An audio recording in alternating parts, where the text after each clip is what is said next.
प्रिय विद्यार्थियों, BA final year के एग्जाम अति शीघ्र होने वाले हैं। उसी की तैयारी करवाने हेतु हम आपके लिए ऑनलाइन वीडियो उपलब्ध करा रहे हैं।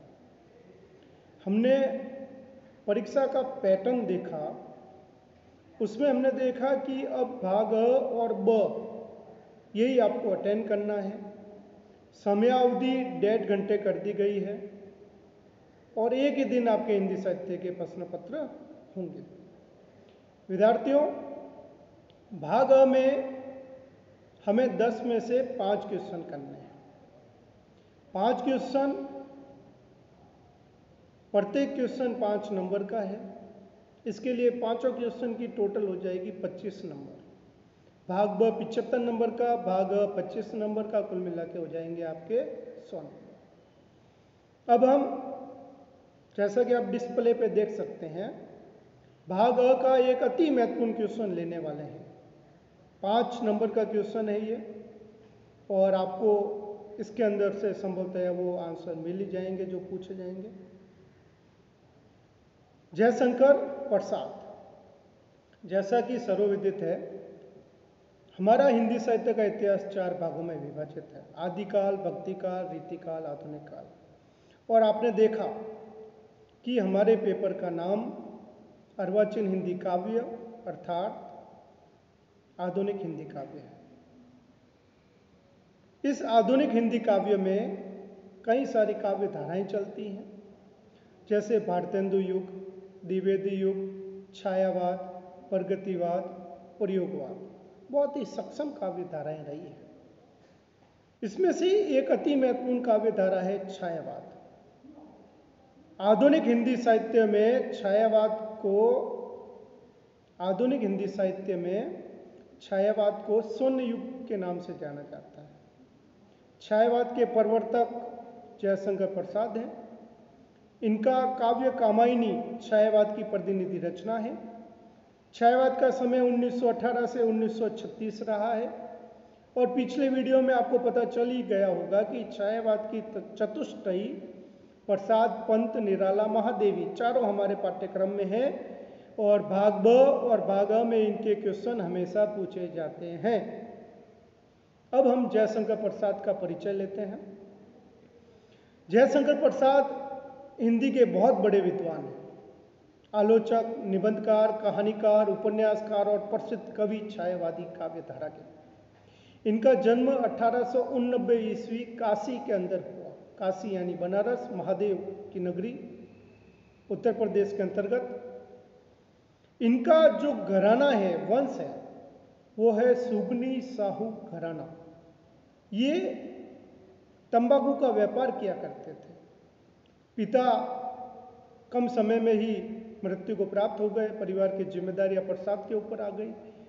दिन में ये अपनी दुकान पर बैठकर व्यापार करते, शाम को अपनी मित्र मंडली, जिसमें प्रेमचंद, आचार्य रामचंद्र शुक्ल जैसे प्रसिद्ध साहित्यकार होते थे, उनके साथ मंडली जमा कर बैठते शाम के समय, और रात्रि के समय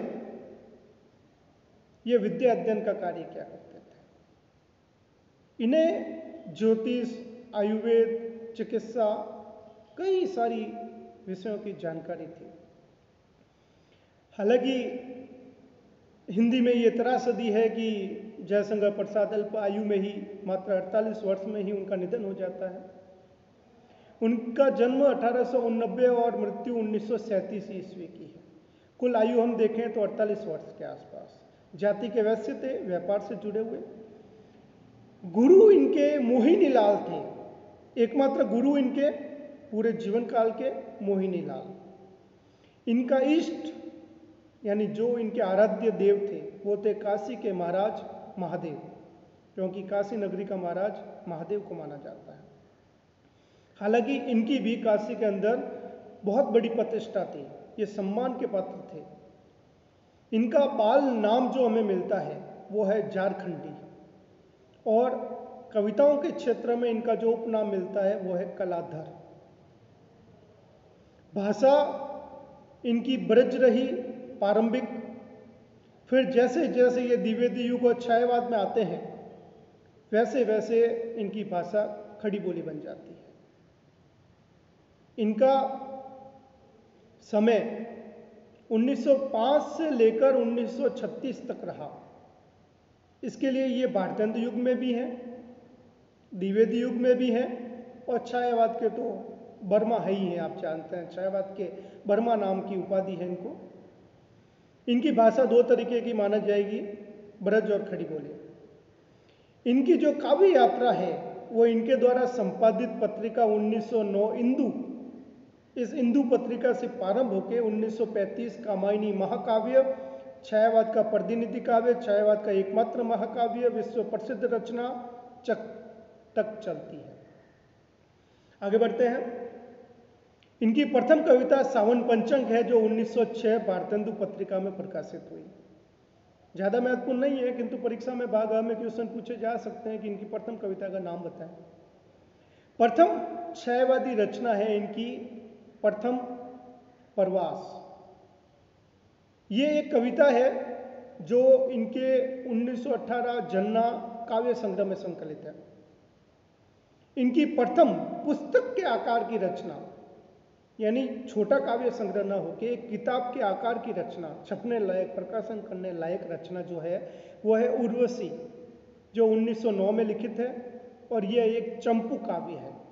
जैसा कि मैं आपको बता चुका हूं, ये छायावाद के प्रमुख कवि हैं, लेकिन इन्होंने छायावाद से पूर्व भी कई सारे काव्य लिखे हैं, जैसे कि प्रेम प्रतीक 1909, चित्राधार 1906, उर्वशी 1909, करुणालय 1913। ये करुणालय हिंदी का प्रथम गीति नाट्य भी है।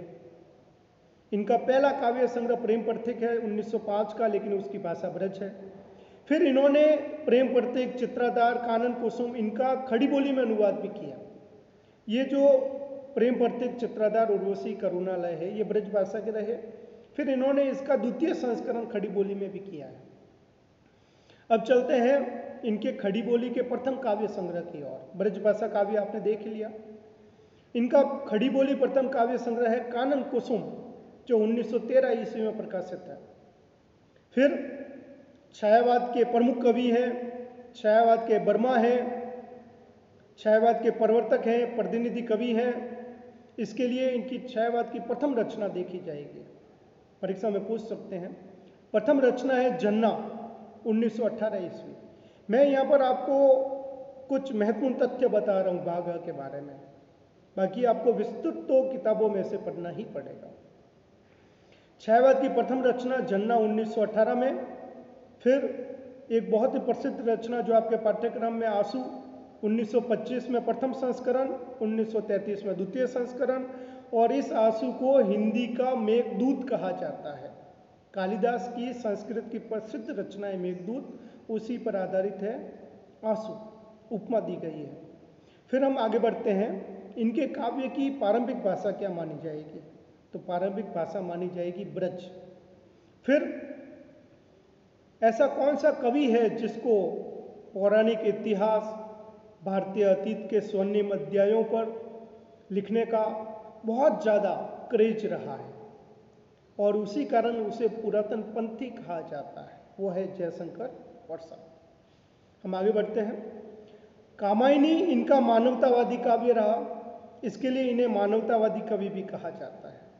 फिर इनके छायावादी काव्य की चर्चा करें तो 4 ही काव्य हैं और बहुत सीधे सरल नाम है: जन्ना, आंसू, लहर, कामायनी। जन्ना, आंसू, लहर, कामायनी। जन्ना 1918 में, आंसू 1925 में, लहर 1933 और कामायनी 1935। जन्ना इनका प्रथम छायावादी काव्य है और इसे छायावादी प्रयोगशाला का प्रथम आविष्कार भी कहा जाता है। आंसू के 2 संस्करण हैं, 1925 और 1933 में। यह हिंदी का मेघदूत कहा जाता है। ये विरह काव्य है। प्रसाद के विरह उच्छ्वास इस काव्य में अंकित है। स्मृति काव्य है, मुक्तक काव्य है, पर आपके पाठ्यक्रम में भी संकलित है। तीसरी किताब लहर 1933 गीति काव्य है और गीतों के रूप में लिखा होने के कारण मुक्तक काव्य है। आगे बढ़ते हैं। कामायनी 1935। कामायनी इनका प्रबंध काव्य, इनका अंतिम काव्य, इनका सर्वश्रेष्ठ काव्य, हिंदी का सर्वश्रेष्ठ काव्य, छायावाद का सर्वश्रेष्ठ काव्य, विश्व प्रसिद्ध रचना, कुल 15 सर्गों में विभाजित है, जिसपे अद्वैतवाद, शैव दर्शन, समरसतावाद, आनंदवाद आदि का प्रभाव है। ये पूरी रचना त्राटक छंद में लिखी गई और इसके मुख्य पात्र हैं मनु, मानव जाति के पिता, उनकी अर्धांगिनी सरदा, ईड़ा राजकुमारी बुद्धि का प्रतीक और उनका पुत्र मानव। कुछ असुरी शक्तियां भी हैं, वो कामायनी हमारे कोर्स में नहीं है, इसके लिए हम उसके बारे में ज़्यादा चर्चा नहीं करेंगे। अब हम हमारे पाठ्यक्रम में क्या है उसके बारे में आते हैं। परीक्षा में पूछा जा सकता है कि निम्न कविता किस कवि की है। सबसे पहली कविता जो एक नाटक का अंश है, 1931 में लिखे चंद्रगुप्त का, उसी नाटक में से ये एक गीत हमारे कोर्स में है, अरुणीय मधुमेह देश हमारा, कानेलिया का गीत है। चंद्रगुप्त नाटक 1931 से लिया गया। उसी चंद्रगुप्त 1931 से लिया गया हे लाज भरे सौंदर्य बता दे। और छायावाद की 4 रचनाएं आंसू, जन्ना, लहर, कामायनी में से आंसू हमारे पाठ्यक्रम में है। 1925, 1933 2 संस्करण है, पूरा नहीं है कोर्स में, कुछ छंद मात्र है, व्याख्या की दृष्टि से महत्वपूर्ण है, आप अवश्य देखें। और अंतिम में इनकी एक पलायनवादी, निराशावादी कविता प्रकृति का चित्रण करती हुई, उनकी मन स्थिति का वर्णन करती हुई गीति तत्वों में लिखी है, ले चल मुझे बुलावा देकर मेरे नाविक धीरे धीरे। इस तरीके से हमने आज सूर्यकांत त्रिपाठी निराला, पंत, महादेवी, जयशंकर प्रसाद, इन 4 में से प्रसाद के बारे में कुछ महत्वपूर्ण तथ्यों का अध्ययन किया है जो आपके भाग अ में पूछे जा सकते हैं। अगली क्लास में, नेक्स्ट क्लास में हम इसी छायावाद के क्रम को बढ़ाएंगे, क्योंकि छायावाद की चतुष्टयी हम पढ़ रहे हैं और ये चारों हमारे पाठ्यक्रम में है। 3 की तो हमें कविताएं पढ़नी है, एक महादेवी तेज गति में आती है। इन चारों को हम, चतुष्टयी को हम भाग अ के हिसाब से महत्वपूर्ण तथ्यों का संकलन करते हुए देखेंगे। तब तक के लिए धन्यवाद। अगली कक्षा में मैं आपको पंथ के बारे में बताता हूँ।